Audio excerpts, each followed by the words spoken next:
All right, so this is where you're going to start. You can start in LT1 or you can start in a different tab. You can find Canva in here. If you open up Canva, it might not give y'all access from LT1. If that's the case, I know some people have struggled with that.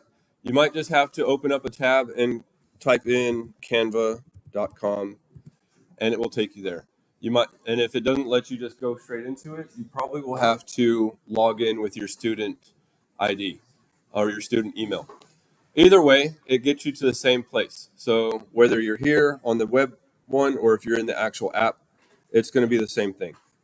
So before you get to this point, you want to make sure you have a good image already saved. Make sure that you make a copy of the image that you like or the images that you like to kind of see what looks best for your portrait. Once you have those saved to your Chromebook and you go to Canva, you can go to Create, little tab up here on the left. You can go over here where it says Upload. So I'll click on Upload and you can find your files. When you find your files, it's probably going to show up in your Google Drive. So I have this file already that I've been playing around with. I'm going to choose the one that I want and hit Open. And once this pops up, make sure it's the right one. I'm going to go to Edit Image. And then this is where I'm going to start cropping. Because I need this to be the right size for this X grid to work out, there's certain ratio that we need to work with. I'm going to go to Crop, and it opens this up. And I'm going to hit the arrow underneath Aspect Ratio until I see 5:4 or 4:5. And depends on what kind of format you want. Do you want a wide format? Do you want the vertical format? That's up to you. But this one is vertical. I'm going to stick with it. So I'm going to choose the 4:5. And you can adjust it. You can shrink it, make it different sizes. But just think, imagine this square right here, this rectangle, as like your paper that you're going to create your portrait with.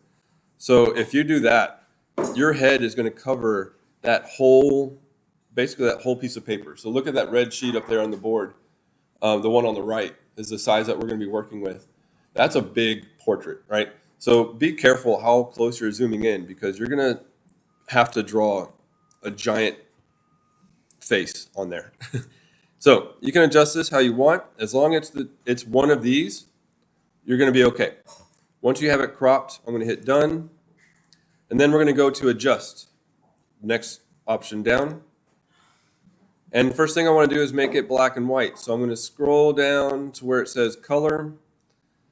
And I'm going to go to Saturation. And I'm going to turn it all the way down. And that makes it black and white. I'm going to scroll back up to where the light section is here. And this is where you can adjust. You can adjust your lighting because you want to make sure it's going to be a good image that has good value for lights and dark areas.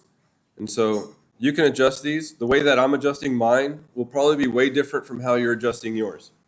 It just depends on the picture. So once you make the adjustments and you have a good range of light to dark areas, then you're going to go up here to where it says Create Design. I'm going to do that. It's going to open it up in another window. I'm going to close this option out.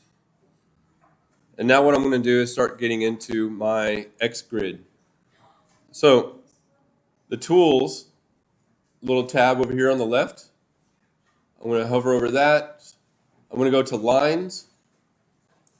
And then I'm going to choose this top option for lines, this little segment right here. When I do that, it brings the line up, but it makes it black. It's going to be hard for me to see. So I like to hit this option right here to select the color. And I choose something bright usually. I did pink on my last one. I'll do orange on this one.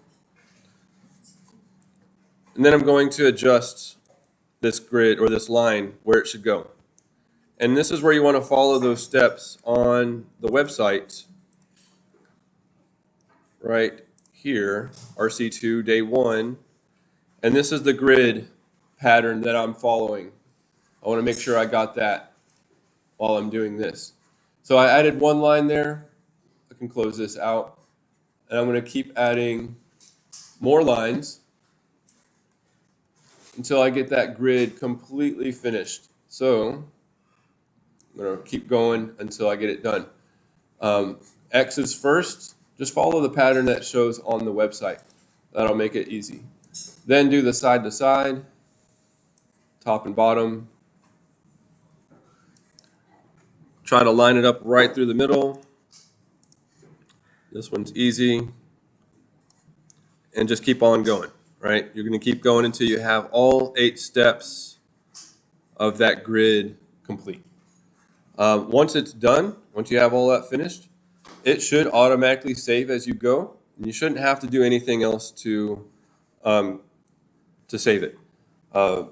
If you want to do your grids in different colors like it shows in this to help you keep track of which lines you have and which lines you don't, that's fine too. Just make sure they're bright enough to see. This image and the way that you X grid this is going to be super helpful because this is going to be what you use to draw your portrait on the final paper. So that is pretty much the steps: opening it up, cropping it, editing, and then adding your X grid. And you're going to take it all the way to step 8. And that's about it.